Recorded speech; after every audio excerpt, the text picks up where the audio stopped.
पानी बारिशों ने तबाही मचा दी है। छतें, दीवारें, दरख्त और साइन बोर्ड गिर गए हैं। मुख्तलिफ हादसात में 34 अफराद लुकमाए अजल बन गए। 150 से जायद जख्मी। निज़ाम जिंदगी दरहम बरहम। सबसे ज्यादा तबाही बनू में हुई।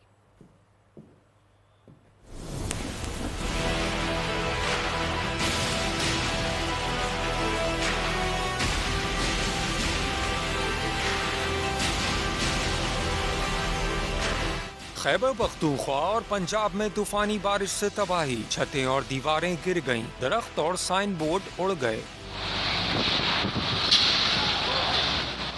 खैबर पख्तूनख्वा में तूफानी बारिश और आंधी से बड़े पैमाने पर तबाही, छतें और दीवारें तेज हवा और बारिश का बोझ बर्दाश्त न कर सकीं। तेज हवा ने दरख्तों को जड़ से उखाड़ दिया, साइन बोर्ड जमीन पर आ गिरे। सबसे ज्यादा अमवात बन्नू में हुई, जहां 15 अफराद जान की बाजी हार गए और 100 से जायद जख्मी हुए।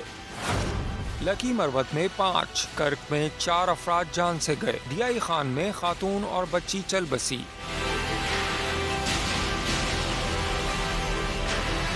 सवात में तेज बारिश, पानी घरों और दुकानों में दाखिल हो गया। हंगू, कोहाट और सवाबी पेशावर में तेज आंधी और बारिश से निजाम जिंदगी धरम भरम, कई अफराद जख्मी हुए। खैबर पख्तूनख्वा हुकूमत ने मरने वालों के लवाहिकीन के लिए 10 लाख और शदीद जख्मियों को 3 लाख रुपए देने का ऐलान किया है। पंजाब के इलाके खुशाब, मियांवाली और फैसलाबाद में भी दीवारें गिरने और करंट लगने से 3 बच्चों समेत 7 अमवात रिपोर्ट हुई हैं।